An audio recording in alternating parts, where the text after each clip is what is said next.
Давайте этот непривычно, да? Вы сегодня без аппарата? Да, я сегодня буду сегодня будет только мой голос, короче. Так, ну, во-первых, салям алейкум. Саунс, что пришли. Вообще, я часто говорю о том, что время сейчас самый дорогой ресурс. Вообще, у нас Абибулу вообще было очень сложно поймать. У нас человек занятой. Когда приходят занятые люди, вообще приятно. Так, давайте сегодня поговорим про музыкальные инструменты. Вообще про музыку, да. И вот у нас есть две работы, с которых я хотел бы начать. Рифат, давайте вот про Хуран Дефтере, да.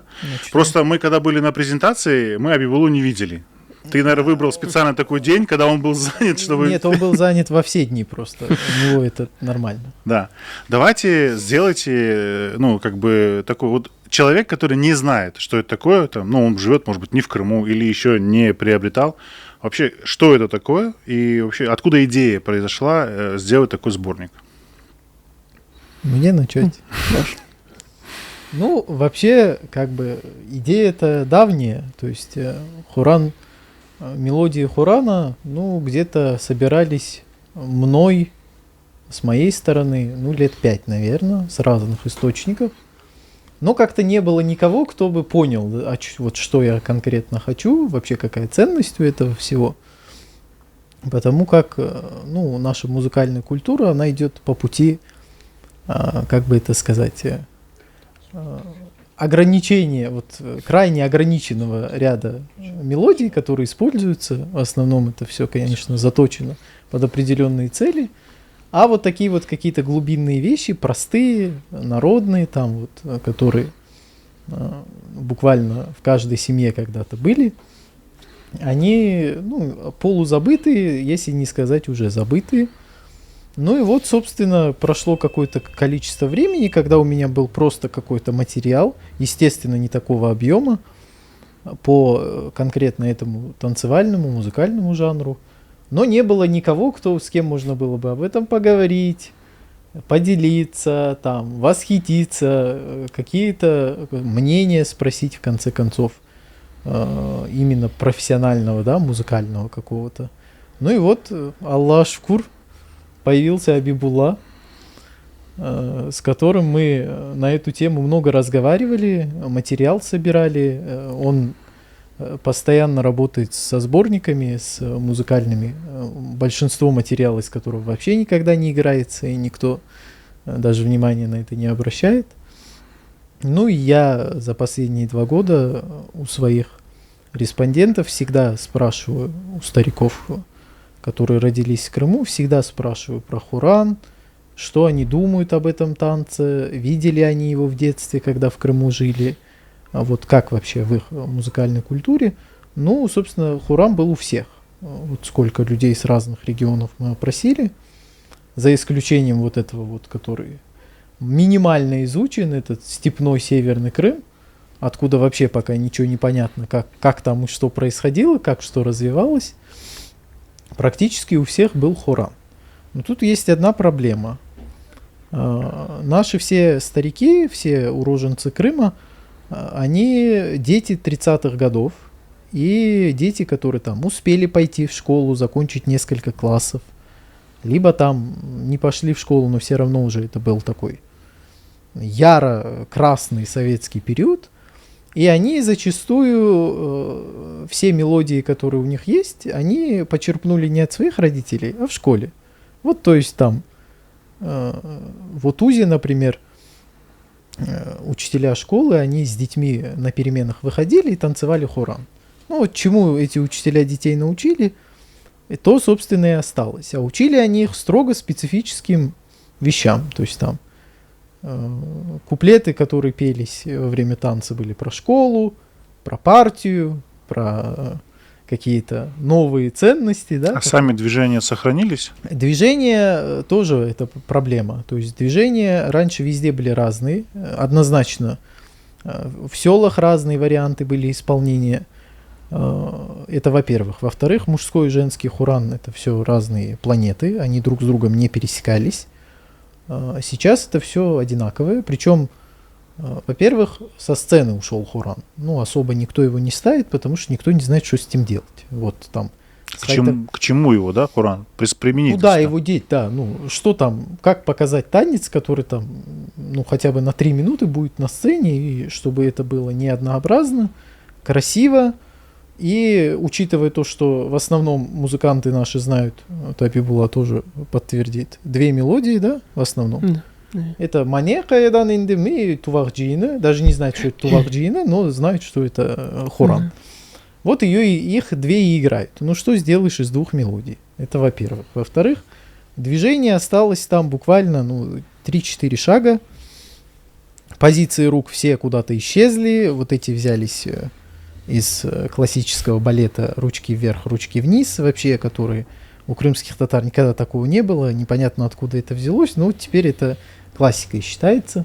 Потому что так вот в сценической культуре принято. И вообще хороводные танцы у нас, взять нас в сравнении с турками, они у нас атрофировались вообще. Мы не знаем, что с этим делать, как ими пользоваться, как это вообще взять друг друга за руки, что-то станцевать. Мы от этого совершенно отвыкли и оторвались.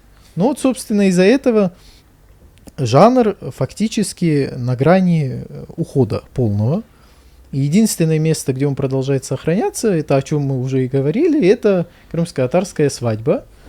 Но в каком виде он там сохраняется, тоже понятно. То есть там, во-первых, музыканты ломают ритм. Это я сам слышал неоднократно. То есть там Хуран должен играться на 6/8, очень часто его играют как хайтарму на 7/8. То есть все музыканты прекрасно понимают, что Хуран танцевать никто не будет. Давайте быстренько перейдем на хайтарму. Это во-первых. Во-вторых, сами люди. В основном, когда говорят, что вот конец свадьбы, пора Хуран танцевать, люди максимум, что могут сделать, это за руки взяться и начать ходить по кругу. Хотя как бы ничего сложного в том, чтобы танцевать Хуран, нет. Если взять турок, которые вот наши ближайшие соседи по всему, да, по историческому развитию, по региону, по культуре, то там хороводные танцы это мейнстрим. То есть без хороводных танцев вообще нельзя ни свадьбу провести, ни праздник провести, ничего нельзя. Там все знают, как это взять друг друга и за руки и танцевать. Ну вот, и понятное дело, что если человеку непонятно, вот условно, любому гостю, который пришел на свадьбу, вообще не понимает, что это за танец, какое его значение там, зачем вообще там браться за руки, ходить по кругу, да, вот эти вот все какие-то вещи, и, естественно, не знает ни движений, ни как двигаться под такую музыку. Получается, что, как бы традиция есть, она соблюдается, но какого-то там красоты в этом, какой-то традиционности, какого-то вот именно, я не знаю, колорита даже, да, если взять лепку, это все еще колорит какой-то. То Хуран это уже как, не элемент колорита, потому что он такой вот непонятный, сумбурный. Ну вот, собственно, и эта книга, которая в результате появилась. Подожди, Рифат, давай до книги мы дойдем. Вот у тебя были такие мысли, в тебе это все томилось, и тут ты узнаешь Абибуллу. Да. Давай немножко представим Абибуллу, то есть вообще почему он тоже есть в этом сборнике, и вот просто сейчас САС не видно, мы его достанем, но Абибулла, расскажи про себя немножко, где ты учился и чем ты занимаешься сейчас? Вообще родился я в Ленинском районе, вот, потом... Женился? Нет, до женитьбы. Но ты Рифата откуда узнал? Вот он, Мы друг друга знали заочно одно время. Да. От Рустема Уджа. От Рустема Комурджи, да. Рустем Уджа, передаем привет при случае, да. То есть Рустем Уджа, оказывается, Абибулле рассказывал обо мне, а мне рассказывал об Абибулле. Короче, у вас заочно знакомы. Да, мы были заочно знакомы, он мне рассказывал, что у него есть талантливый студент. А по какому профилю ты идешь? САС это же не профилирующий этого инструмента. Да, то есть в музыкальной школе я начинал, и по сей день, уже аспирантура, там аккордеона нет. В общем, аккордеон – это мое направление. То есть главный аккордеон, да, профиль твой? Да, с музыкальной школы. Вот. Там еще есть немножко 3 года гитары. То есть у тебя музыкалка, да? Да, музыкалка. Потом училище? Нет, в училище я не пошел. После 11 класса я пошел сразу в КИПу. А, ты, получается, КИПу закончил, да? Да, у Комурджи Рустема Юрьевича. Вот. Закончил бакалавриат, магистратуру. Магистратуру, правда, уже у Мамбетова Сергея Якубовича. Вот. И поступил сейчас в аспирантуру. Ну, по педагогике. А вот скажи, вот ты, получается, занимаешься аккордеоном. Да. А САС это же немножко другая история. Как вот ты к нему пришел? Ну, опять же, благодарность Рустему Джа, так как у него в КИПУ, ну, он и сейчас есть, оркестр крымско-татарских народных инструментов. Вот. Когда я поступил на первый курс, получается, он мне говорит, ты будешь играть на САЗе. А как ты будешь играть на САЗе? Ну, осваивай. Он мне азы, как бы такие базовые какие-то элементы показал, как держать инструмент, правая, левая рука, ну, как бы основа. Но мы начинали с таких каких-то несложных партий в оркестре, да, там. Вот, и как бы первый курс, второй курс играю пока только партии, и со временем чувствую, что мне как бы нравится, думаю, попробую я какие-то еще народные вещи поиграть. Вот. Первая была это «Мир Дани», есть такая песня. Вот, ее попробовал, понравилось. Рифат одобрительно кивнул. Точно. Ну, такая популярная вещь. А вот смотри, САС, вот традиционно САС ассоциируется с тюркской культурой. Вот он у многих есть, да, вот у наших тюрков, у азербайджанцев, у турков, у всех есть САС, по сути, да, что-то похожее. А почему сейчас нету профилирующего предмета вот как САС? То есть вот САС-G, допустим. То есть в университетах, школах? Ну, типа да, типа вот главный инструмент. Я так САС. думаю, что, во-первых, нет специалистов, во-вторых, методики, и, ну, в первую очередь, нет играющих, я так думаю. У нас аккордеонисты как вообще пользовались спросом там, до военном Крыму, да? Ну, до военном Крыму, кстати, на удивление нет. То есть, правда, ну, единицы говорят, там Гармон Тартай, да, кто-то про кого. Да, это, мне кажется, кустарщина была, Гармон. Но вообще, вот вся культура, видимо, этого инструмента, она последепортационная. Скорее, да. Крымские татары освоили, внедрили, обучились искусству, да, как-то игры на этом инструменте уже после. То есть до депортации, до 1944 года я не слышал ни в оркестровках, которые у нас сохранились, ни в воспоминаниях, нигде. А сам инструмент это старый, да, инструмент вообще? Ну, относительно. Есть с одним уточнением. На физгармонии у нас играли когда-то. Да. Физгармония это вот такая огромная бандура. Но это же родственный инструмент. Ну да. Ну да, там тоже меха. Родственный инструмент. Но это только либо артистическая элита, Да. либо национальная интеллигенция, Не в смысле свадебная. образованная. Да, ну это не той чалма, конечно. Да. инструмент.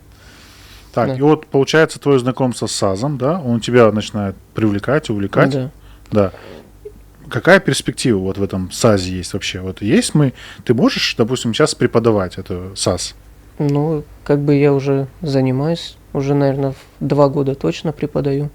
Начинал я в студии у Рияны, Рияна Фольк. Как бы она и пригласила, говорит, давай попробуем. Она вокалом занимается. Она преподавала вокал, да, и говорит, я вижу, что ты играешь на САЗе, давай попробуем преподавать. Вот. И как бы начал преподавать, и сначала у меня было 4 ученика, 4 девочки. Вот. Ну, групповые занятия, да. Одна индивидуально, 3 как бы в группе были. Ну, понятно, это схасап. У меня, если я сейчас на узун сап баглама я играю. То есть маленький, да? А это САЗ? схасап. Да, он средний, может, средний. Есть еще меньше джура. А какая разница в длине? Ну, во-первых, длина грифа, соответственно, количество ладов. Там на узун сапе. Диапазон, да, больше? Да, 23 лада, там на схасап 19 ладов. Вот. И как бы тихо-тихо, когда преподаешь и сам учишься, сам развиваешься, это соответственно. Они у тебя в наличии, эти САЗы, да? То есть, или ты говоришь покупать этим Не, ученикам? ученики покупали. Сколько стоит? Ну, в зависимости от, опять же, есть простой, это там ученический, аматорский уровень потом. Ну, я думаю, за 15 тысяч рублей. То есть от 15, да? Ну, хороший от 15 можно найти. Вот. Туда дальше зависит от дерева, от каких-то там звукоснимателей, эквалайзеров. Вот. В общем, ученики поначалу, у кого-то не было инструмента, вот, я там свой инструмент давал. И получается, потом приобрели свои инструменты они. И на сегодняшний день они также занимаются, играют. Мы открыли опять набор. Вот сметался, надо начинать. А почему девочки, как ты думаешь? Вот я тоже удивляюсь, почему только девочки приходят. Как бы. Вот ты в Симферополе, да, учишь? Где, по какому адресу? Пока у нас в Акмечете Янтарная 34, это там частный. Где Сиран живет, да? Нет, Фиданчук. Фиданчах. Мгм. На базе Фиданчук. На базе, да, Как раз детского стартовал центра. набор туда. Вот. Да, интересно. Так, ну вот вы, получается, то есть ты САС осваиваешь. На каком уровне ты, как ты себя классифицируешь? Вот, игра на САЗе. Там есть какие-то уровни, там сложности? Есть произведения, которые ты сейчас не можешь, допустим, сыграть по сложности? Ну, как сказать, скорость игры, да, допустим, там технические дела. Это, ну, пока на таком, можно сказать, средний, чуть выше среднего, я так считаю. Также есть различные манеры, там техники исполнения. Турки как тавры говорят, там кония тавры, зейбек тавры. Это, то есть, эти техники исполнения, в общем, технические, там, скоростные, там какие-то, пускай это будут упражнения, этюды. Ну, со временем все осваивается. То есть скилл тоже нарабатываешь, да? Ну, любой музыкант. А у турков сильные, да? Сильная школа САС? Ну, на сегодняшний день, я считаю, все-таки они номер один. Ну, лучше. Номер один они, да. Непрерывная традиция. Да. Что... Там они играют, смотришь, и то, что для скрипки пишут, там того же Паганини. И оркестры на 40 сазов, да. Да, ну это вообще... Вот. А есть такой вариант обмена опытом, там поехать поучиться? Конечно. Вообще такая практика есть? У них есть Бағлама кампы. Это там, ну, кого я смотрю, как кумир, допустим, Исмаил Тунчбелек. У него есть свой Тунчбелек кампа. Вот они собираются, все сазисты. Ну, как там у спортсменов сборы, да? Сборы, да, типа такого. Ну, туда... И итог этих сборов какой? Ну, они делятся опытом, учат какие-то произведения, там, ну, насколько я это наблюдаю, в таком онлайн-режиме. Вот, а так, я считаю, если туда съездить, ну, туда, я считаю, нужно подготовленным ехать. Ну, конечно, Да, такой, конечно. приедешь, а там так лобают, что можешь делать. А вот Казахстан, что? Казахи есть у них? И у них как у них дом...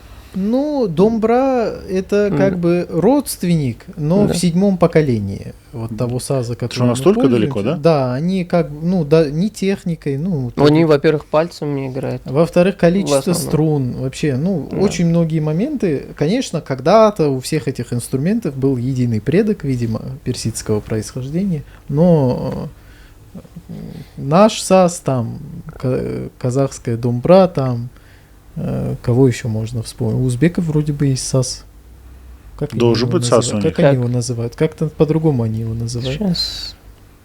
Ну, в общем, это все производные, да? Да, Да, это да, вот да. из одного предка все народы как-то развили свой инструмент такой с течением времени. И, Но наш САС отличается от турецкого. да, у нас, чем у нас отличается? большая проблема в том, что мы на сегодняшний день этот инструмент не можем делать и пользуемся тем, что делает берег турецкий. А в чем отличие это? Конструкционно или Технически. техника другая? Техника, Да. конструкция тоже отличается. Строй. Строй отличается. В И какой-то вещи музыка мы- другая получается. Мы только в итоге. начинаем познавать эти вещи, конечно. Да, у нас что, сохранилось 2 записи. Да, и то, которое мы нашли вот буквально Саул за Нарифат. последние 2 года, да. Мы думали, что вообще нет никаких записей. Да. Но если взять тот САС, который играл в Бахчисарае Мамут Рифатов, то, во-первых, у Абибулы 7 струн, да, у него было 12. Нормально. И, ну, как бы уже раз. Во-вторых, он был больше. Был, ну, прямо громадный этот инструмент. В целом там вот техника, вот скажи сам, вот ту технику, на которой он играет, на сегодняшний день повторить не очень-то и просто. Ну да, то есть одновременно и аккомпанировать, и вести тему, То есть как бы у него идут Да. две мелодические линии одновременно. аккомпанемент. И... То есть у него то есть он играет две мелодии сразу, ударяя одновременно по струнам. Это еще надо разбираться, как он это делает.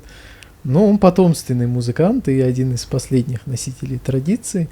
А в целом те сазы, которые сохранились у нас в Крыму, в Крымско-Татарском музее, по-моему, сейчас они как раз на выставке, если я не ошибаюсь, они в принципе небольшие. Ну, где-то. И сколько там струн? Там струны, все это не сохранилось. Ну, видно же, сколько было. Колки 7-8.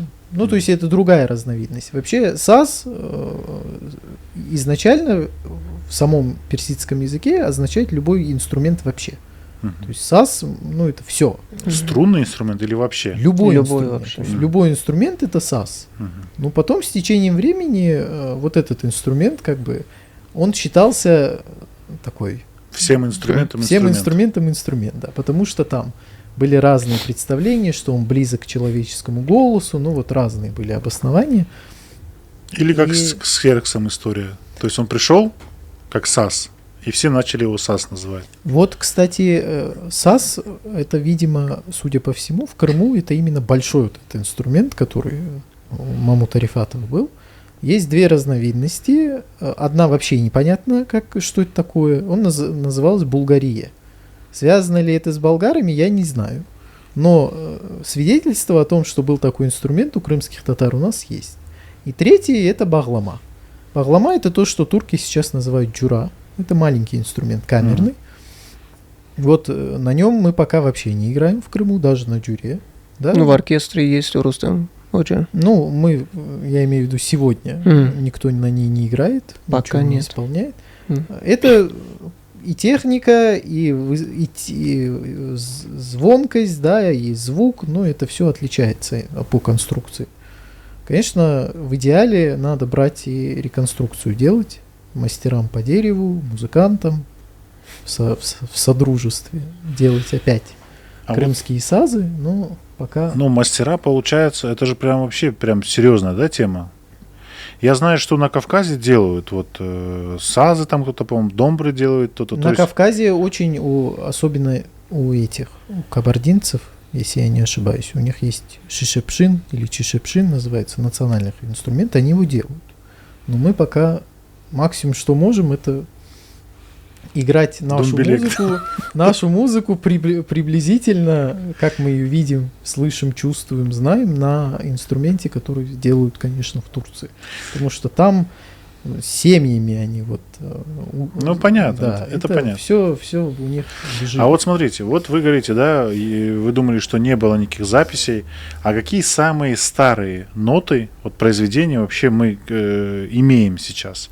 Мы знаем, что ханы играли, Гази Гирай играл, да, то есть ханы играли на сазе, была музыкальная культура. Вот ноты сохранились с тех времен? Какое самое старое, вот, самые старые ноты?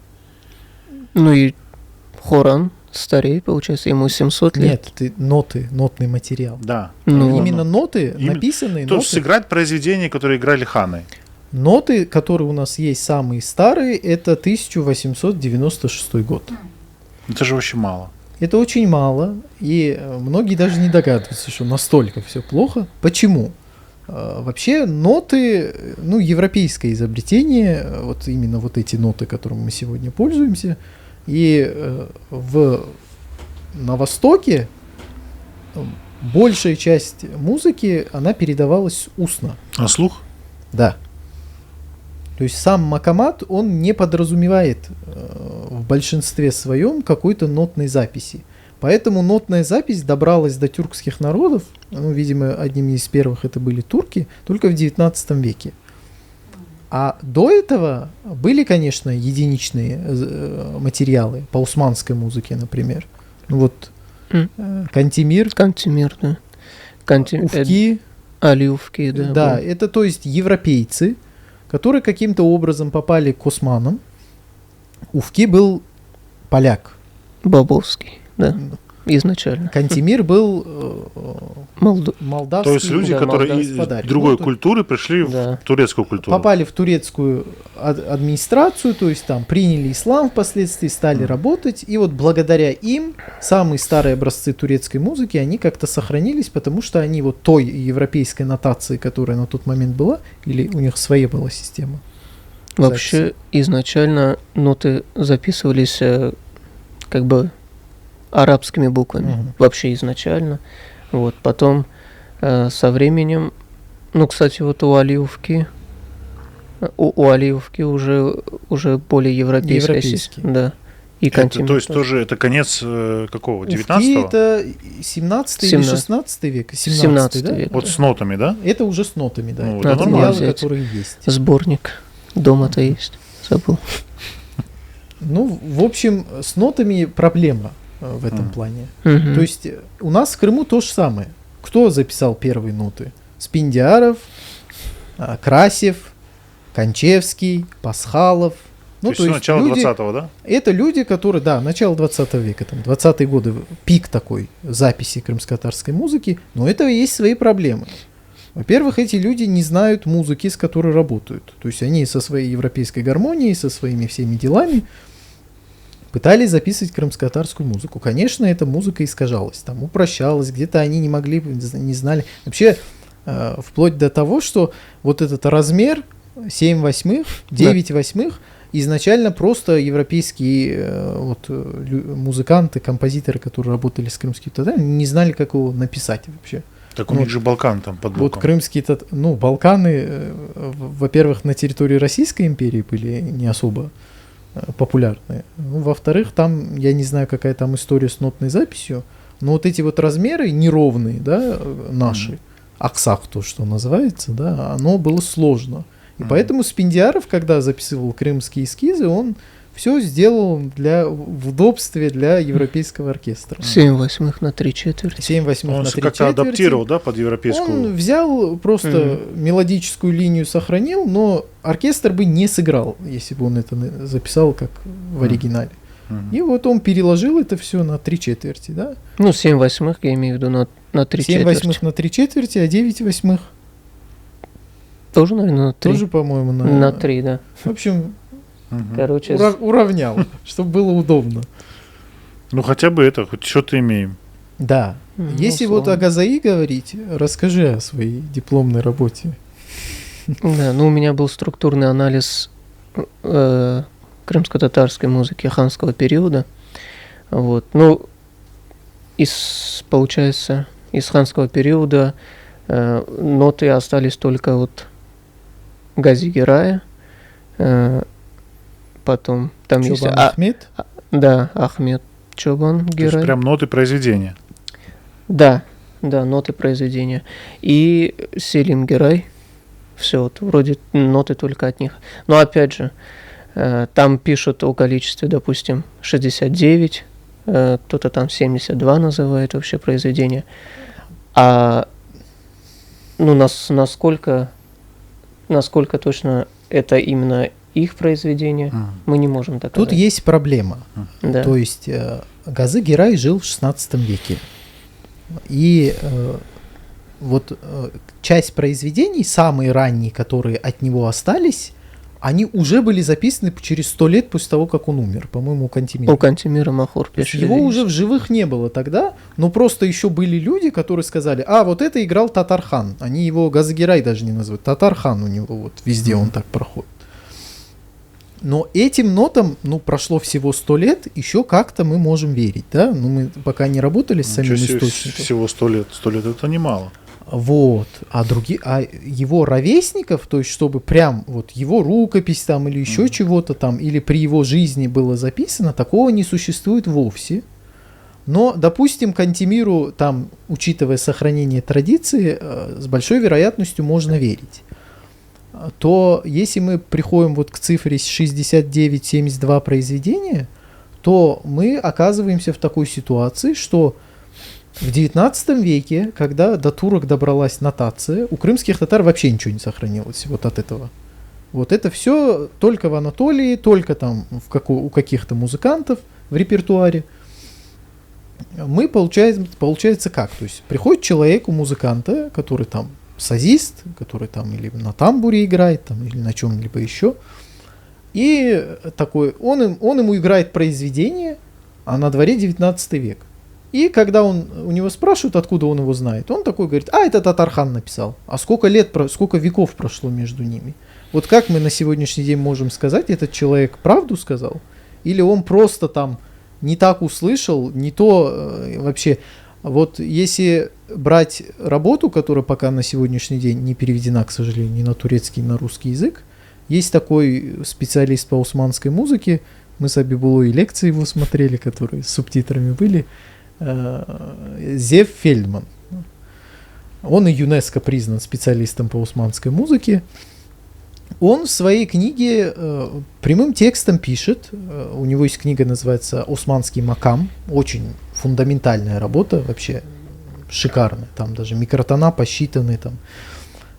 Вот он там пишет, что, судя по всему, многие произведения Газы Гираю приписаны постфактум.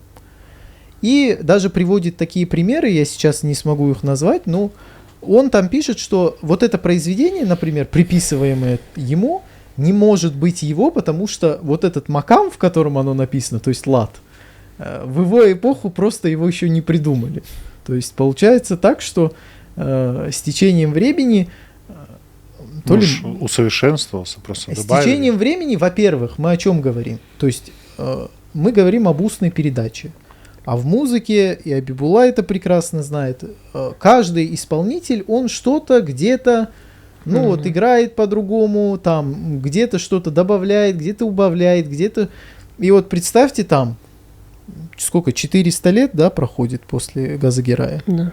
И тут у человека записывают произведение якобы Газа Гирая. Ну вот как мы сейчас поймем, что там осталось от Газа Гирая, если это его произведение? И вообще, как мы можем достоверно сказать, что это его произведение, если у нас нет на руках рукописи, да хотя бы каких-то современников, которые записали бы это. Поэтому, мне кажется, вот Кантемировский сборник, который через 100 лет после его смерти создан, плюс-минус 100 лет, там наиболее близкие к реальности произведения, а все остальное, конечно, требует изучения. Я не могу сейчас сказать, там, вот все 72 это не то. Это долгая музыкологическая работа, это надо анализировать. Был такой лад в ту эпоху, не было такого лада. И достоверно выяснять, что конкретно принадлежит Газа Гираю, а что ему приписано постфактум. Просто потому, что эта персона, очень выдающаяся и как полководец, и как руководитель государства, и как композитор. Фельдман, например, называет Газаи одним из основоположников вообще усманской музыки. То есть он, реально... Усманы знают про это? Усманской классической Да, музыки. они играют. Я не знаю, может быть, книгу Фельдмана поэтому так долго и не переводят, потому что там не рассказывают, что все на свете придумано турками, а говорят, что... Сейчас, понимаешь, это же проблема, она и сегодня.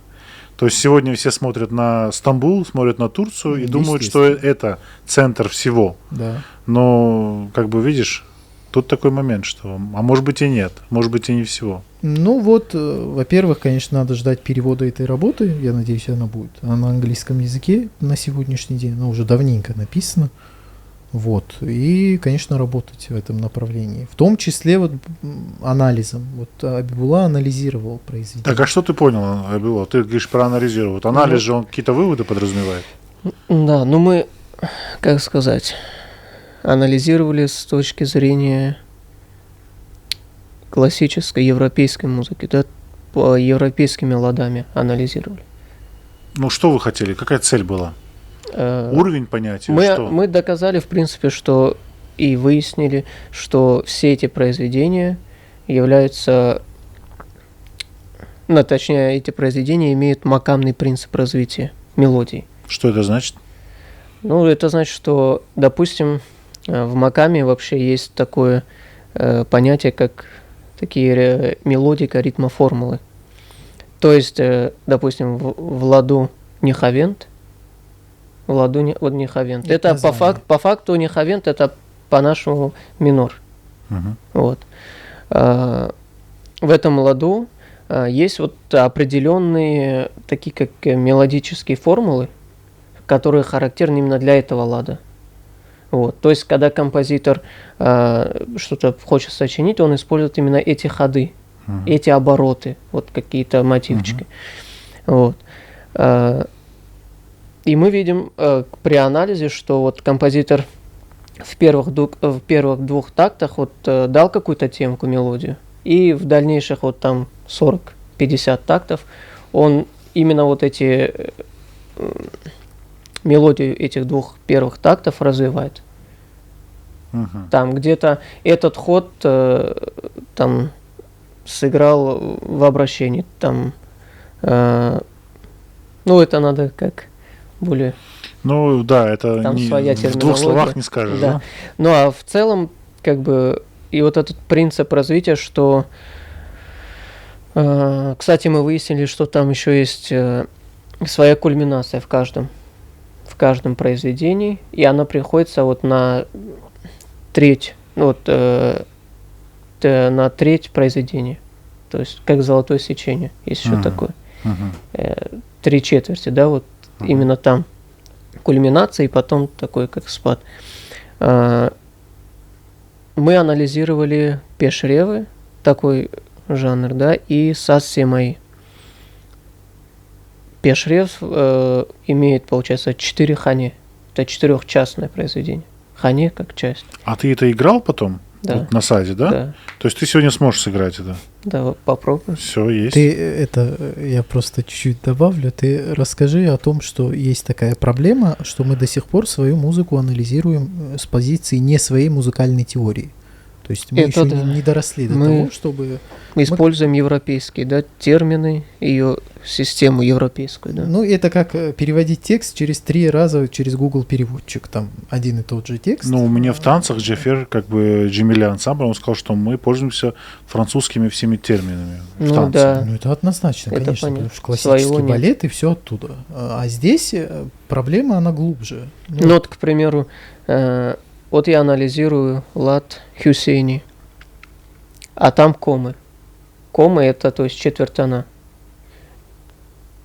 То есть еще, как получается, между полутоном еще ноты. Ну да, есть. да, я понимаю, да. Они, получается, восточные, да, как бы. В Макамате. да, Макамате? А восточный. турки тоже так же по-европейски анализируют? Нет. Нет. Так а что, нельзя по туркам пойти? Это надо научиться. Турецкий знает, да? Сколько в этой книге макамов? 200? 270, да? 200 с чем-то. Или 174, да, макамов? 74. 74? А то я уже... Ну, это именно классической музыки. А, то есть А вообще а на счету около 400 ладов. Сколько в европейской музыке ладов? 2? Нет, 7. 7? Ну вот. А там 74. Ну, типа лидийский, фригийский, дарийский. Ну, это древнегреческие. Ну, они используются да, по да, сей день, да. Европейская Не, музыка. ну вот нельзя турецкую школу взять, изучить. Они тоже чуть-чуть по-своему анализируют. Они, Но это же ближе к нам или не ближе? Ближе однозначно. ну, Может. надо понять. Тяжело, Надо освоить этот. тяжело. Амакамат. Просто у нас все музыканты на сегодняшний день выходят из европейских музыкальных школ, где их учат гармонию играть, там вот это вот все. Потом идут в европейское училище, либо понятно, да. вуз. А потом перестроить голову уже в зрелом возрасте на совсем другую систему, но это не совсем просто. Там надо, во-первых, разбираться, как эти лады называются, там, как они образуются, да. Там Тетрахорды. целый мир. Да. Там это, Ну, а Бибула справится, у него же талант есть. конечно, справится. Ну, на Просто Вахатгире. нужно время. Да. Просто, ну, как бы мне кажется, что это как будто бы очевидней путь через туда. Не, ну я, будучи в университете, у меня как бы и время, и возможности ограничены. Как бы я вынужден уже был по натоптанной дороге. Но опять же, анализировать тот же... Как будто ты смотришь минор вроде, а там вот этот четвертон, и как его описать? Он и не как бы... И не минор. И не чистая нота, и не бемоль она. Вот она между, этот звук. Вот это малейшее отклонение, это новый лад, поэтому там они около 400. И звучание, соответственно, другое тоже сразу. Да, да. Вот Ну, нас конечно. учили изначально, вот первый класс приходит, там ребенок, Вот это мажор. Видишь, хорошее настроение, светлое. А вот это минор, грустный, дождик пошел, там еще что-то, И например. все, да? Да, а тут между. А тут жизнь. А тут что... Да, даже не поймешь, а какую эмоцию оно- дает вот это вот. Да, оно Зарплата пришла, но дождь идет, да? Там такое. такое, ну, и получается, да, как бы каждый лад свое настроение дает. Это еще урмави, это философы, они, это 13 век, 12, 13 век.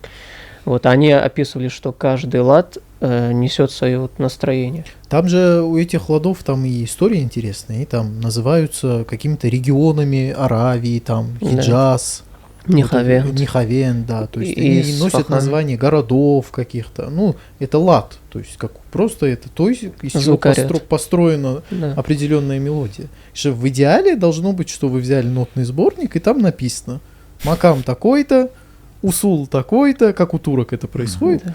Там иногда даже не пишут этот, да, ритм. Там пишут там усул, вот такой-то усул, и все знают, как играть. Это вот Гаджибеков в свое время, когда первые азербайджанские драматические произведения делал, а музыканты еще все были аутентики в рамках своей этой макамной теории, он там вообще европейскими этими еще не пользовался тогда. Он писал там вот усул такой-то, макам такой-то. Посмотри, да, все понятно. Играем. Ну вот, а мы теперь как-то это за Деградировали конкретно. резкое слово, но Ну, оно так, да. получается, что опять же к чему мы приходим. Последний, кто анализировал крымско-татарскую музыку с позиции макама, Асан. даже не так. Последний, кто анализировал и опубликовал результаты своих исследований с позиции макама, был Асан Рифатов. Но это был 25 и 32 год. То есть мы скоро движемся к столетию, а мы ничего нового не сделали. За это А время. его анализ этот, какую ценность представляет? Его анализ бесценный. Ну, то есть, вот он там пишет, как устроено там хайтарма, аграва, как это называется, то есть какая разница, А почему. для чего он это делал? Это он тоже какую-то чувствовал пропасть, что произошла? Для чего он это Асан всё делал? Рифатов, во-первых, обучился в Азербайджане. Ну, то есть он восточную музыкальную теорию знал очень прекрасно, он работал с Гаджибековым в свое время. И он, конечно, как первый крымско-татарский композитор, наряду с Ягья Шерфидином, но Ягья Шерфидинов в этом плане отставал, потому что он Московскую консерваторию закончил, он восточного вот этого вот макама он не знал. И, конечно, Асан Рифатов, но это фактически первые шаги в научном изучении крымско-татарской музыки. До этого это была экзотика, ориентализм, вот крымские эскизы Спендиаряна, вот там что-то поиграть, а он уже подошел к музыке плотно. Он там, в частности, указывает, почему нельзя там играть на 3/4 хайтарму, что европейские композиторы неправильно записывают крымско-татарскую музыку. Вот это все в его книге отражено. Но прошло уже, скоро будет 100 лет, в следующем году, с момента публикации его первой статьи, а мы ничего в этом направлении так и не сделали. А вот у этого Джамиля Карикова, у него такой Талмуд вышел, это что за работа? Это книга, которая включает в себя все имеющиеся сборники музыки, включая его собственные наработки, его собственные записи. Но с теоретической стороны именно вот эта работа, она не подразумевает теоретического То есть анализа. исследования там нету? Нет, никакого? это и чисто вот, ну, как сказать? Энциклопедия. Да, то есть это большая энциклопедия. Ты ее открываешь, там музыканты могут ей пользоваться, играть по ней, но теоретического анализа там нет. По крайней мере, в рамках этой работы.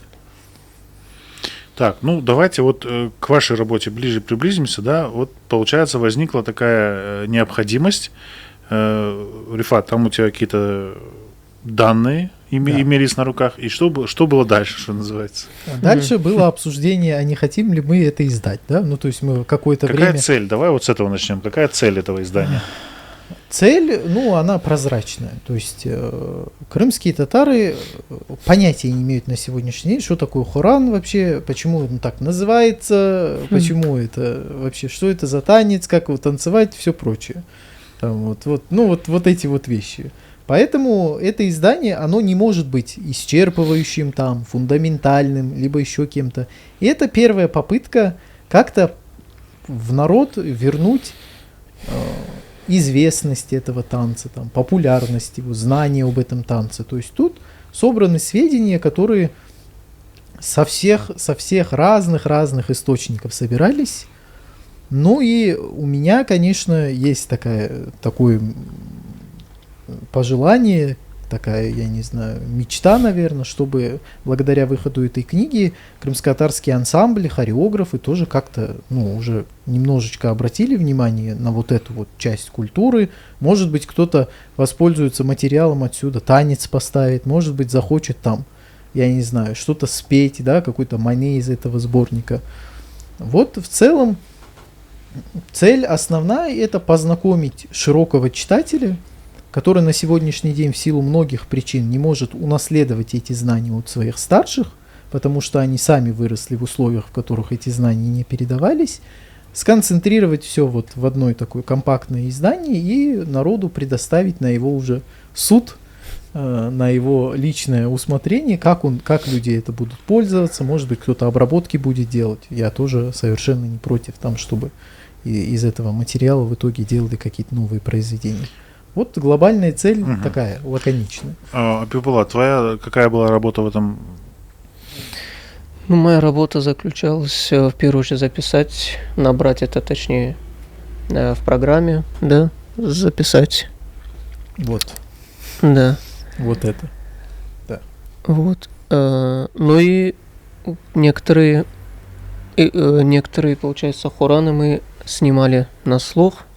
Около 7 произведений. Да. Тоже как это на слух снимали? Ну, то есть... На свадьбе слушали? Не, Рифат находил записи, приносил, говорит, сними на слух. Я сижу и слушаю, что бабушка это спела. То есть как раньше, да, на слух как передавали? Как это и делали, в принципе, раньше. Да, можно так сказать.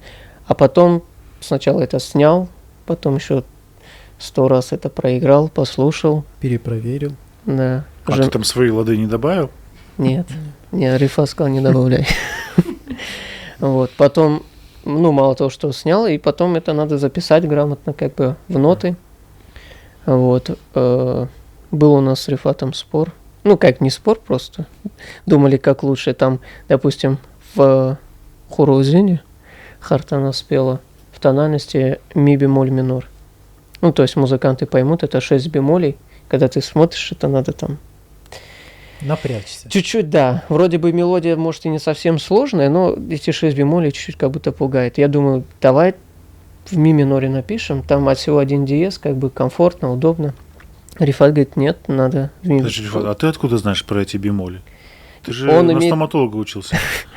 Извините, я из музыкальной семьи 16 лет оттанцевал на сцене. Нет, конечно, музыкальной терминологией я не владею, но на слух, то есть соответствует, не соответствует, это я, слава богу, хорошо слышу. Рифат имеет в виду, что если это научная работа, да, то это должно быть то, как оно есть. То есть, как первоисточник спел, так и записали. Конечно, как будто бы логично. Это да? же фольклор. Да, в этом логично. То есть мы даем зрителю подлинник. Вот мы вот так вот взяли у конкретного человека, он вот так исполнил, вот, пожалуйста. А дальше хоть на 2 руки, хоть на 4 руки. Смотри, хоть хоть тот человек не мог какими-то искажениями это исполнить, на свой манер? В фольклоре, когда вот было традиционное общество, такого слова искажение, в принципе, не манера использовалось. была, да?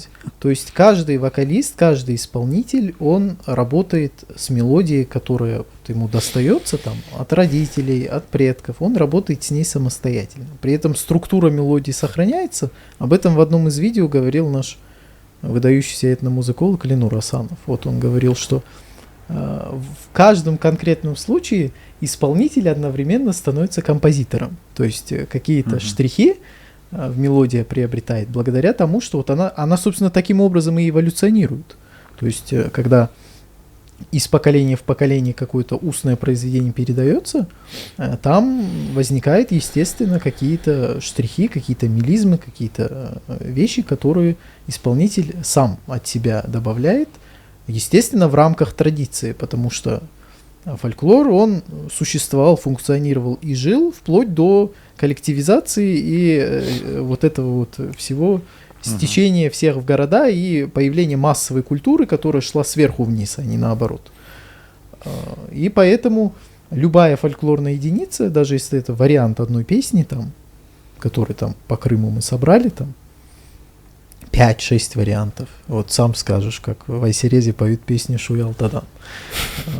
У нас в этом плане у народа очень советское вот это вот мышление, где вот партия сказала, комсомол ответил есть. Ну, то есть вот кто-то решил, что есть один стандарт. Вот так надо петь. Вот здесь вот мы вот так написали, вот так надо петь.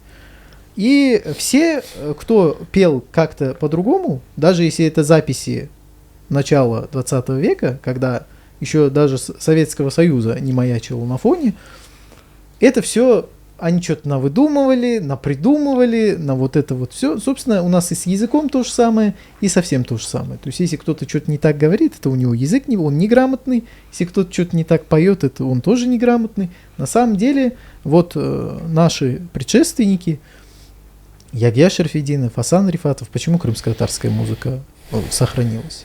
То есть, Асан Рифатов сел на раба с Усейном Баданинским, с Османом Ахчохрахлы в 25 году и поехал в глухой Крым, в дальние деревни, сидел там, записывал часами от кого? От неграмотных, от не пишущих, не читающих. Как они нотами записывали? Нотами, от носителей музыки, потому что носитель вот он перед тобой. То есть человек, который там Дестан пронес, извините, там за 700-800 лет, и как ты будешь сидеть и рассказывать ему, а ты вот это правильно поешь или ты вот это неправильно поешь.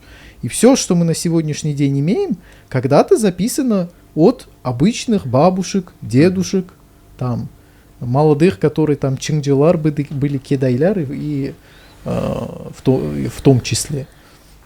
И сам Асан Рифатов, он в одной из своих статей, которая пока заново не опубликована, вот я сейчас этим занимаюсь активно, он там пишет следующее. Он говорит, что источники могут быть разные, и вариативность, вообще вот основная черта фольклора – это вариативность. Это не мои слова, это пособие для… Ну, это как будто логично даже. Это пособие для высших учебных заведений, написанное Сайдашевой, то есть казанской татаркой, которое называется «Татарская музыкальная этнография». Там есть 5 черт фольклора, и первая – это вариативность. То есть, ну, нет у тебя Талмуда, где ты прочитал, ага, вот так надо петь, и все, значит, во всем Крыму сидят и вот так поют. Такого не было. И вот, собственно, Асан Рифатов, он высказывается таким образом, он говорит, не может быть правильного варианта, но мы можем выбрать наиболее красивый, то есть вот с точки зрения… Да, литературный, условно говоря. Ну, с точки зрения музыкального развития, например. Ну, вот есть там 10 вариантов, и один наиболее какой-то вот развитый, да, какой-то мелодически красивый, выверенный временем. Но при этом все остальные 9 вариантов, они точно так же сохраняются. То есть, как фольклорные единицы, они в том числе сохраняются. Вот. И у нас тут… Сколько? Ну, около 7 композиций. Так, которые… что у вас там есть? Давай вот, ну, как бы скажи, вот, у кого нет этой книги, что эта книга вообще может дать? Из чего она состоит, да? Значит, первый раздел, это наш с Абибулой раздел, теоретический, он называется «Хороводный танец в культуре крымских татар». Мы здесь собрали все, что у нас было вообще по этому танцу, по его упоминанию в письменных источниках, каких-то заметках о его происхождении. И самый старый источник у нас, который тут есть, это Кодекс Куманикус. То есть этому жанру 700 лет. Вот так вот. Неожиданно оказалось, что, получается, еще ни крымского ханства на свете не было, а Хуран у крымских кыпчаков уже был, потому что слово такое есть. Второй раздел, ну вот здесь, в этом разделе, помимо письменных источников, естественно, один из самых ценных – это полевые материалы наши и Гирея Баирова. То есть то, что мы собрали у стариков, которые пока еще хранят память, пока еще с нами есть. Вот все материалы, которые есть, в эту книгу вошли. Потом вот раздел Абибуллы, который называется «Музыкальная характеристика», это только чисто Абибуллы раздел. Он здесь описал, как с позиции музыкальной теории вообще развиваются, какие есть виды Хурана, как устроены мелодии. Дальше тоже одна из моих гордостей, которая вошла в эту книгу, это карта диалектных названий. То есть у нас 20 названий для бабушки, но почему-то Хуран один для всего Крыма. Естественно, это, когда на это смотришь, сразу сомневаешься в подлинности такого. Получается, что в разных регионах Крыма вот этот один хороводный танец, он исполняется совершенно по-разному, и он даже называется по-разному. Вот если большой такой регион от Бахчисарая и до Керченского полуострова называет этот танец Коран через К, Байдар, Судакский район называет Хоран, а Алушта-Ялта вообще такого танца не знает, в принципе. У них такого танца нет. Они его называют джин. И мало того, он не тепле, тепмиллер его, джин туталар. То есть тут совсем другой глагол используется для исполнения этого танца. И вот тут маленький, но гордый и во всем абсолютно исключительный и уникальный Ускут, село Приветное Алуштинского района, выделилось. Оно говорит вообще не как все. Они говорят хуру-тутмах, то есть они хуру говорят на этот танец. И, видимо, их форма, она ближе всего к румейской форме. Румеи, которые были когда-то высланы из Крыма и сегодня живут в Приазовье. У них этот танец хура называется. Хура очень похожи друг на друга. Дальше... Так, может, Ускуты это Румынии? Количество румейских слов в их языке, конечно, зашкаливает. Там просто вачния, карафитча, фитича и прочие замечательные лексические единицы. Так и хуру, собственно. Дальше идет нотный раздел, за который мы должны благодарить неустанный труд Абибуллы, потому что вот это все набирал он. На слух снимали мы вместе, но набирал все-таки, выверял это все он. Инструментальный вот этот вот нотный раздел, он впервые, хоть я и не люблю это очень слово впервые, он поделен на 3 группы. То есть Хуран это не один какой-то там танец, который вот один раз сыграли в конце свадьбы и все. Хуран это целый жанр, то есть его так же много, как, например, кайтармы, как аграва и прочих каких-то элементов. Женщины Хуран танцевали в основном сами, то есть под пение, без инструментального сопровождения. И вот это пение, оно в разных регионах Крыма называется по-разному. Вот если на южном берегу и в Судакском районе это мане, то есть женщины поют мане и под свое сопровождение танцуют. Вот эти манилер входят в первый раздел. А Ягья Шерфединов, он работал не на южном берегу, он работал в своей родной Феодосии, в Феодосийском районе, то есть в городе Кефе и в районе. И там мане такого слова нет вообще. Они там поют определенные песни. Песни эти чаще всего связаны с женскими именами. Варирач, Иппиджан, Бостургай есть даже вот для сопровождения Хурана. Вот это наша сегодня песня, которую мы просто так поем. Ягья Шерфединов пишет, что женщины вообще-то пели ее, чтобы танцевать. Вот именно для сопровождения своего танца. Этот раздел Хуран Туркулеры, и это 3-й раздел, и между ними один такой блок инструментальный, самый пострадавший, к сожалению, потому что там вообще не очень много мелодий. Инструментальные мелодии, вот мужчины под свое пение не танцевали. Если женщине вызвать к себе на дом музыканта, это довольно большая проблема, то мужчины никогда не отказывали себе в инструментальной музыке и под свое собственное пение никогда не танцевали. Вот эти танцевальные мелодии инструментальные, которые сохранились, они входят вот во 2-й раздел инструменталя Валар. Но в основном, к сожалению, наш народ сохранил всего одну мелодию. Это мелодия Тувах-Джина, мелодия, изначально происходящая из села Тувак на южном берегу, ныне это село Рыбачье Алуштинского района. Вот танец и по названию, и по своему происхождению, видимо, родом оттуда. Изначально его танцевали именно южнобережные крымские татары, но теперь это вот одна форма, которая выжила в разных вариантах. А как танцевали в Карсу-базаре, в Бахчисарае, под какие мелодии, мы уже не знаем. Может быть, когда-нибудь узнаем, но на сегодняшний день не знаем.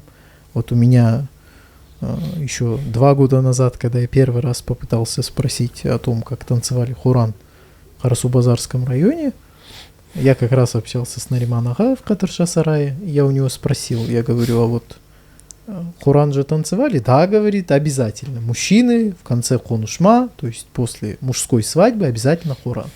Я у него спросил, я говорю, вот вы сможете вспомнить мелодию? Ну, он был маленький, он, конечно, сказал, я не могу вспомнить мелодию. Но я задал вопрос в другом ключе, я говорю, вот вы знаете, да, вот что сейчас играют, как, под что танцуют, вот из тех мелодий, которые вы слышали, какая-то была похожа на то, что вы слышали в детстве? Он сказал нет. Ну, это говорит о том, что вот из вот этого громадного Карасу-базарского района у нас фактически нету инструментальной мелодии. Из Бахчисарая нету инструментальной мелодии. Из других, из Евпатории, из Кезлева нету инструментальной мелодии. Ну вот, потери всегда, конечно, превышают какие-то приобретения, но тем не менее, все, что мы смогли собрать по Хурану на сегодняшний день, в этой книге есть. Мы охотились до последнего за вариантом Мане из Ускута. До последнего мы с Абибулой надеялись, что перед изданием книги хоть кто-нибудь нам скажет, что у него вот бабушка жива или дедушка, которые знают, как пели Мане в Ускуте, потому что там танец по-другому называется. Мане тоже должно быть другое. И вот как не это, я и в соцсетях везде опубликовал, ну, не получилось. То есть я надеюсь, что когда-то в этой книге обязательно будет вариант из села Ускут. Ну, пока то, что есть. А скажи, вот у нас сегодня Хоран – это окончание свадьбы. Да. Смысл такой же был раньше? Вообще не совсем. То есть вот судакские девушки, они могли Хоран по 10 раз в день танцевать, просто потому что вот у них, ну, принято было. Это было весело, это было там, можно было Мане в процессе разные сочинять, да, почему их много в итоге и появилось. Но завершение свадьбы с Хураном все-таки напрямую связано, то есть много где старики говорят, что да, в конце свадьбы танцевался Хуран. Но в конце свадьбы он танцевался, но он мог и в процессе свадьбы тоже танцеваться. То есть это не железная привязка, что вот именно вот в конце свадьбы надо танцевать, а больше нельзя ни в коем случае вставать и это. Если кто-то хотел, то могли собрать круг и, конечно, танцевать. Но вот как сейчас на свадьбах он звучит, он похож по звучанию или это совсем другая мелодия?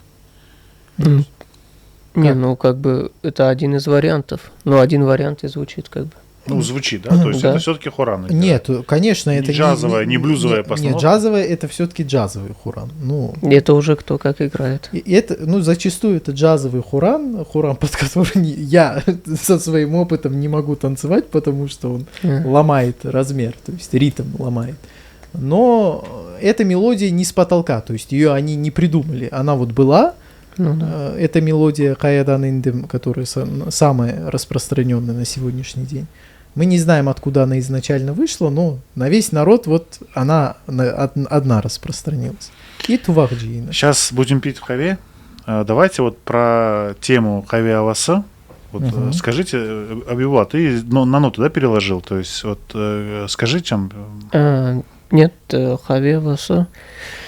Я ее... Возьми книжечку. Да. Хаве Васа я, ну, понятно, раньше никогда не слышал. Первый... Ты с раздела начни, наверное, там как раздел называется, потому что это Сейчас. очень важный раздел, который тоже... Мы сыграть сможем хаве Аласа? Конечно, сможем. Я надеюсь. Да. Рифат, ты знаешь, какая разница между «конечно сможем» и «надеюсь», какая между ними большая разница?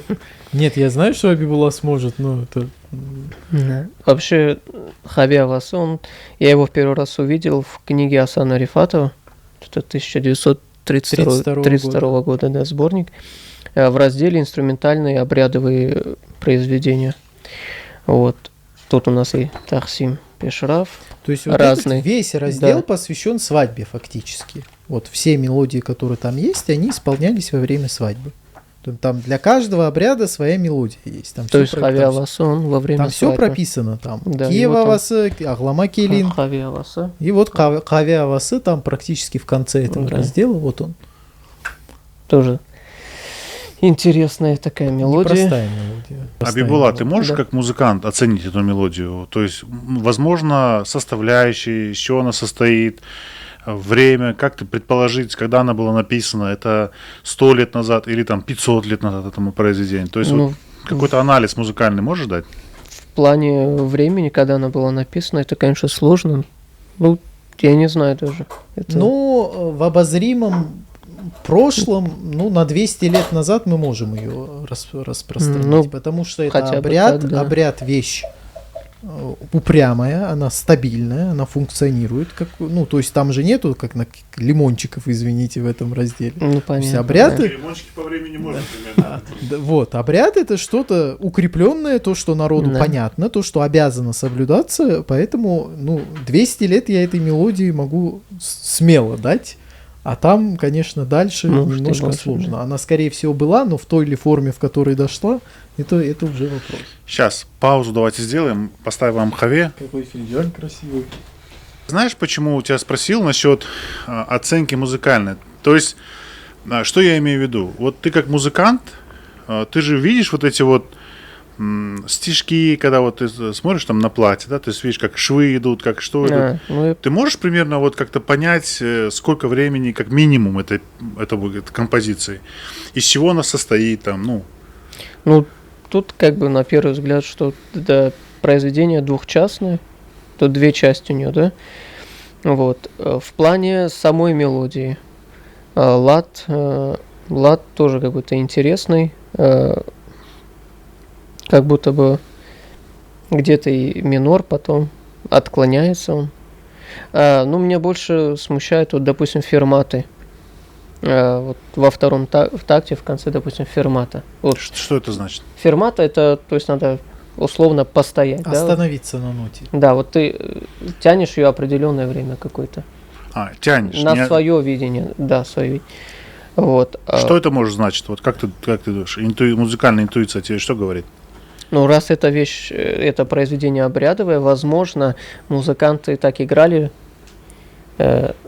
Момент наливания, может, Что-то да? в этот момент должно было Может быть, происходить. да, То есть что-то. как фон, да, идет она? Вот с этими обрядовыми мелодиями в чем проблема? Мелодии есть, Да. контекста нету.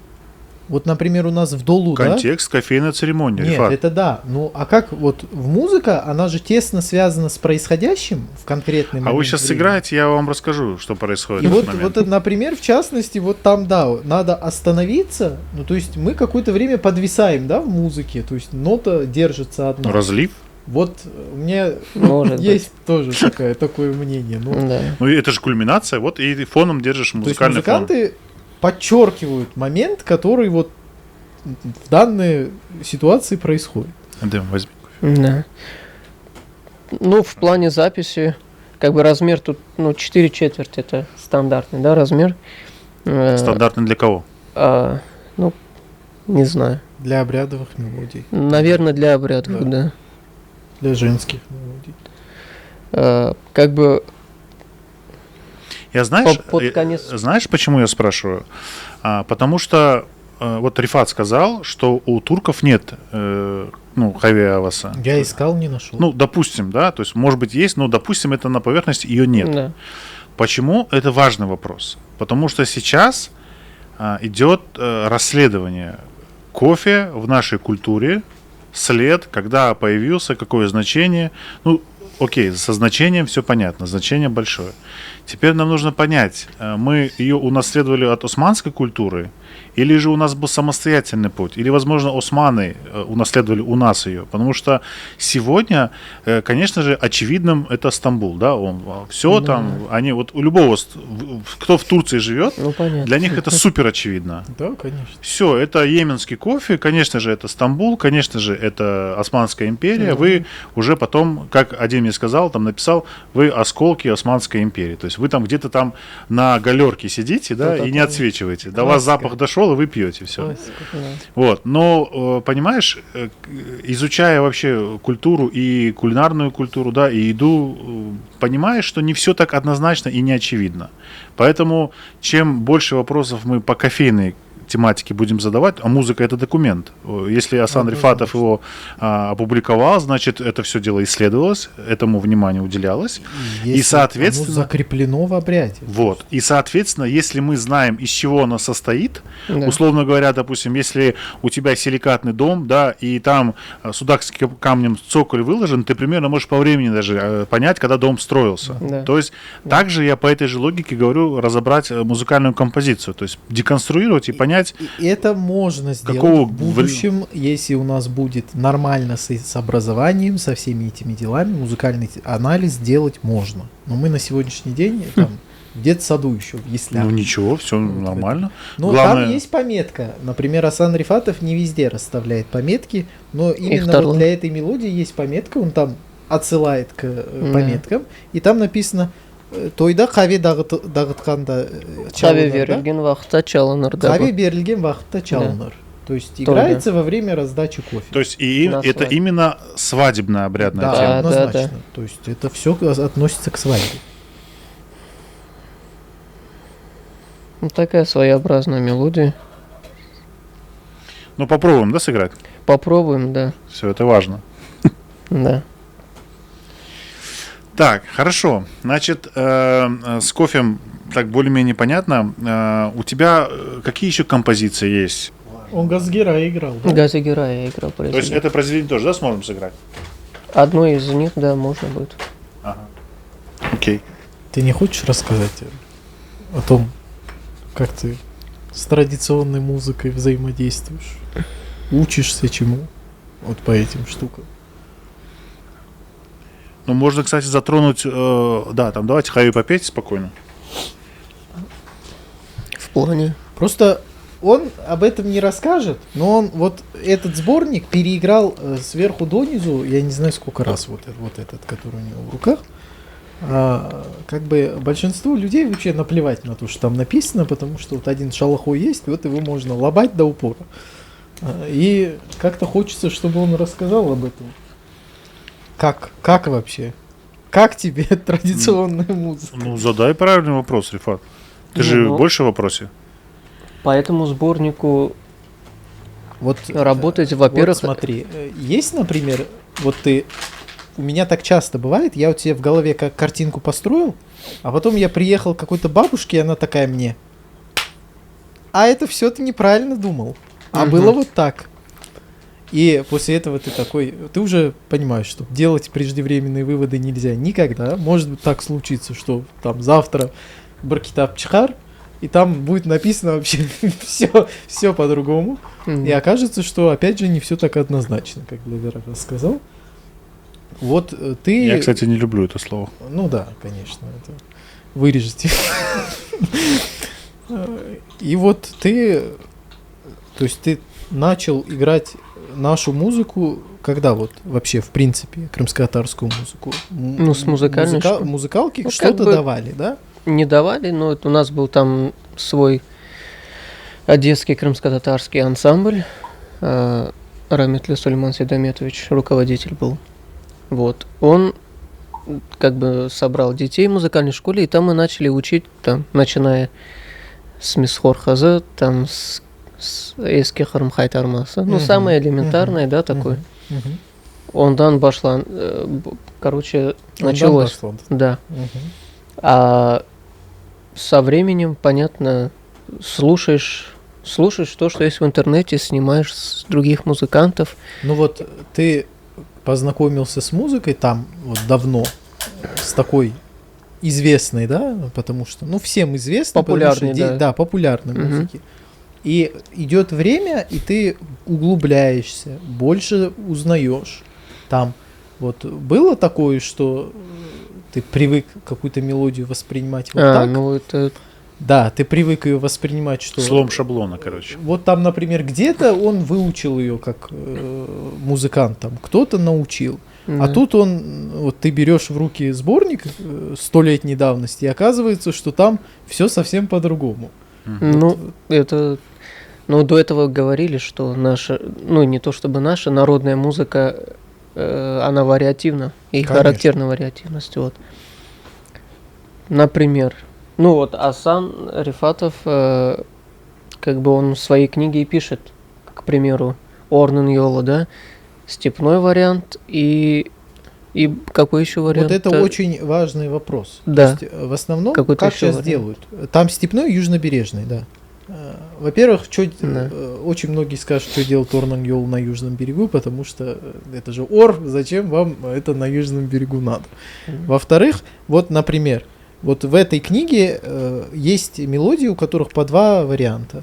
Зачастую один все знают, на второй наплевали давным-давно, и никто его не играет. Правда же? Есть и такое. Вот, сожалению. Вот, например, Ичбир Бульбуль дан в двух вариантах. Один южнобережный, другой бахчисарайский. Ну, и они совсем разные, правда? Да, Совсем разные. Они даже... Нет, музыка абсолютно разная. А Так, может, это разные композиции вообще, принципиально? слова одинаковые. Текст одинаковый, мелодии разные. Да. Тот же Харахас. Харахас. Это мы недавно. Это мы вообще неожиданно для себя обнаружили. Харахас это что? Песня Ай Харахас. Контекст какой у нее? Для чего она поется? Она О девушке?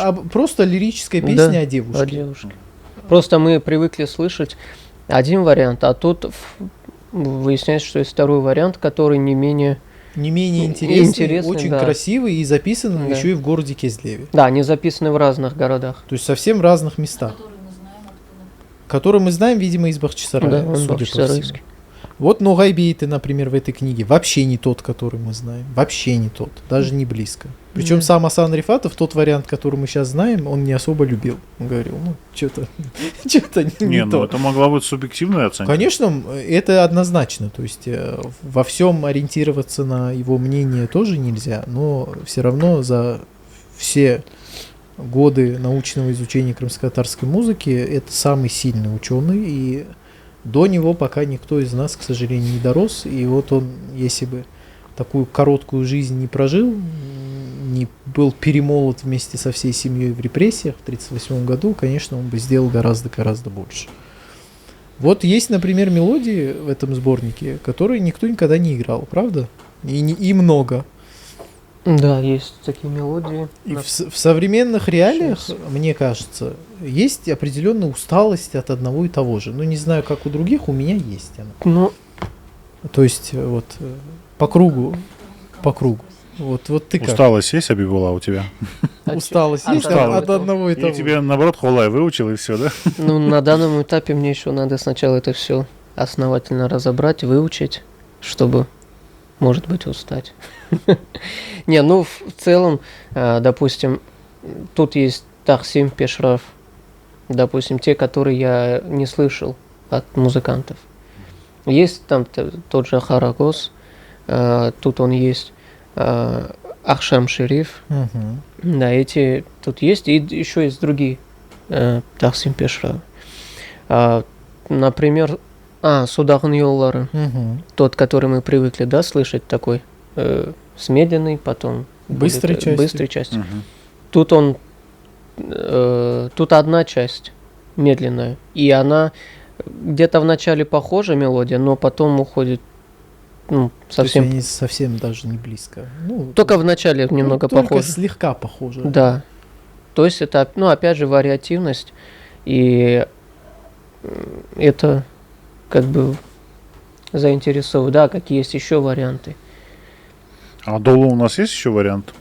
Ой, Долу это вообще больная тема. Отдельная история, да?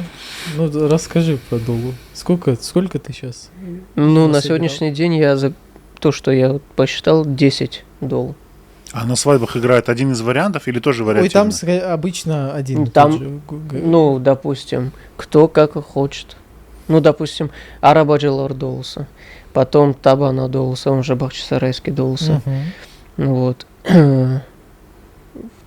Как бы там есть много названий этих Мгм. дол. Вот эти жанры, они очень древние. Ну, то есть их придумали в период крымско-татарской государственности явно, потому что это сложные инструментальные, композиторские жанры. Они там не могли просто так из бульварной культуры родиться, и поэтому их сохранилось единицы. У нас там таксимов 4, 5, 4. 4. Это обалдеть просто. Вот 4 штуки сохранилось таксимов, при том, что там их должно было быть. Любой уважающий себя композитор в период классической османской крымско-татарской музыки должен был как-то попрактиковаться в таксиме. Ну, таксим вообще импровизационный, Вообще да, это жанр? импровизационный. Его, он каждый раз по-разному должен играть, по идее. Ну, если смотреть на Да, таксим. то есть если человек достаточно вот в теме, он может сам сочинить. Но уже когда с течением времени все больше и больше крымские татары теряли вот эту свою восточную макамную музыкальную теорию, она уже так вот законсервировалась и так до нас и дошла вот в единичных экземплярах. Кстати, по поводу долу. Аяхчылар долуса, это вот в вашем подкасте с Ибраим Ага. Ну, это не подкаст, разговор был. Да. В Бишуй, да? Бишуй, да. Да. Вот он говорил о Аяхчылар долуса, что это, то есть конкретно мелодия для них, для Аяхчылар долус. Вот, Ну, говорят, что они и Таксим Пишраф играют тоже на свадьбах. да. Потому что Абляс сказал, что они играют. Ибраим Ага. Ибраим Агалар, скорее всего, играют. Но Конечно. я вот сколько Да. этот... И Нет, он, кстати, громче всех говорит, что музыкальные ансамбли умрут все. Нет преемников, нигде не Ну, играется, это, в музыкальных школах не играется. ну, к сожалению, не все играют. Да, не все. А это же адет, это как бы такой обряд, да, как бы, что должен быть Таксим Пишраф, долу, все это. К сожалению. Ну, это Не то, играется. что нас отличает, в принципе, от других. Если этого всего нет, то как бы все одинаковые. А по поводу долу, который у Асана, это такой спорный момент, да? Или Долу? опустим? А что спор? Давайте спорно, мы за спорные моменты. Дело в том, что из вот этой книжки, которая у Абибулы в единственном экземпляре пока, это репринт просто, издание 1932 года. Мы почему-то за 30 лет пока еще не пришли к тому, чтобы ее переиздать. Из этой книги она очень тяжелый путь прошла. Сам Асан Рифатов ее назвал не издательство, а издевательство в итоге, потому что она попала в самый ужас. То есть переломный период, 1932 год, политика коренизации, давай сворачиваться уже должны быть все советские люди, а не ваша вот эта вот национальная культура. Там в этот же период Шарфетдинову стали высказываться, зачем нам нужен твой оркестр национальных инструментов, пусть лучше советские марши играют. Вот такие начались вещи. И в этой книге цензоры Крымгиза, Крымского государственного издательства, они все, что им не понравилось, они оттуда выкинули. То есть он сдал рукопись, а они вот все, что было связано с религией, То есть цензуру прошла. ужасную. Там 10 страниц нет вообще. То есть вот в этой книге нету 10 страниц вообще. То есть, и нету нигде. То есть это было сделано прямо в процессе издания. Я раньше надеялся, что это выдрали просто. И я не рукописи знаю. тоже нет, соответственно, ничего. Когда его репрессировали, все рукописи изъяли. Может, они где-то Может, это в есть, архивах есть, Ну, может Аллах быть. бли где, да. И вот, в частности, что им не понравилось там, то, что касалось религиозной темы. Асан Рифатов собрал много иляи. Иляи в эту книгу, естественно, не вошли, это сразу. И долу. Вот, докопались до долу. А что такое? Что сакрального в этом долу? Вот пока ничего не понятно, вот почему именно долу изъяли, то ли из-за связи с свадьбой, то есть вот это именно, ну, конкретно, да, то ли из-за, там может быть, там вот Аксах Темир был долусу, то ли из-за связи с своим вот этим досоветским прошлым государственным, ну вот тяжело сказать, но долу из этой книги все-таки изъяли. Там еще изъяли ряд песен, там Асан Рифатов сам об этом пишет, с подозрительными в кавычках названиями. Ну, в общем, эта книга, вот эта выжимка из того, что цензуру в итоге прошло. То, что выжило после этого, все было издано в этой книге. А Асан Рифатов, видимо, после того, как ее издали вот в таком безобразном виде, он, видимо, сильно разочаровался, и последующие 5-6 лет своей работы крымско-татарской музыкой особо не занимался. Он там в Азербайджане строил карьеру, писал для азербайджанской консерватории, для азербайджанских театров, много написал Ну, музыки. деньги зарабатывал, скорее всего, Ну, тоже он по делал- перспективному направлению Конечно, шел. он делал карьеру, он очень талантливый композитор, он работал с комбинацией там Макамата и европейской музыкальной теории, какие-то синтезы пытался делать. И вернулся к крымско-татарской тематике только в 1936 году, начал писать оперу «Арзы-кыз», вот в 1937 году, а в 1938 его арестовали. Ну, то есть и все. А что-то есть от этой оперы или вообще ничего, только название есть? Ничего нету, название есть, известно, что он ее начал писать, что работал по 12-18 часов в сутки, он об этом писал в своих письмах, что она должна была быть презентована, как это иронично бы не звучало, к 20-летию Октябрьской революции, вот этому вот всему событию. И в итоге все материалы уничтожены. И его опера «Чора Батыр», первая крымско-татарская опера, она вообще в 23-м или 24-м году премьера была.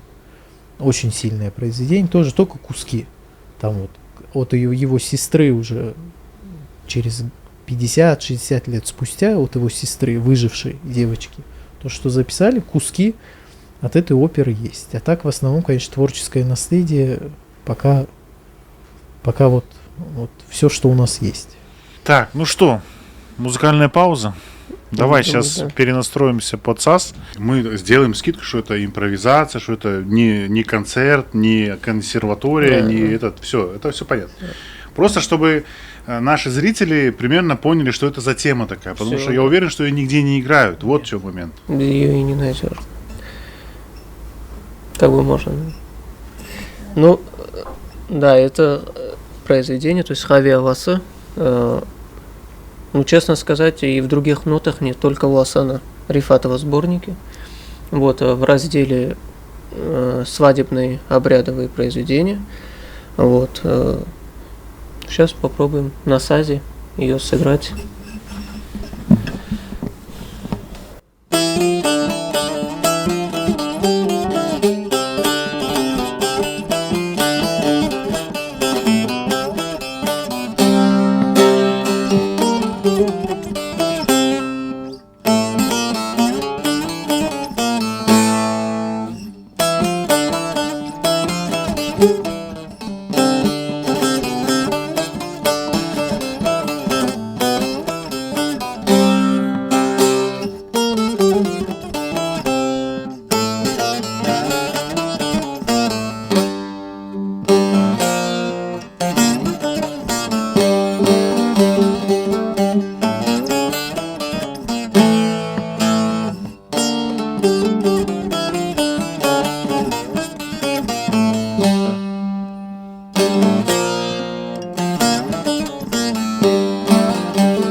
Супер. Мне не знаю, я вообще представил, как это все дело делалось. Она просто непростая, он об этом не говорит. Ты расскажи, что в ней. В плане записи, ну вот в нотах стоят, допустим, мы когда говорили, да, что ферматы. Вот, как их исполнять, как воспринимать эти ферматы, сколько их тянуть. Вот. Потом, допустим, паузы. Вроде как бы размер 4/4 он идет, и тут просто половинная пауза. К чему она там? Что это за пауза? Как бы... Ну вот фрагмент, допустим, если сыграть.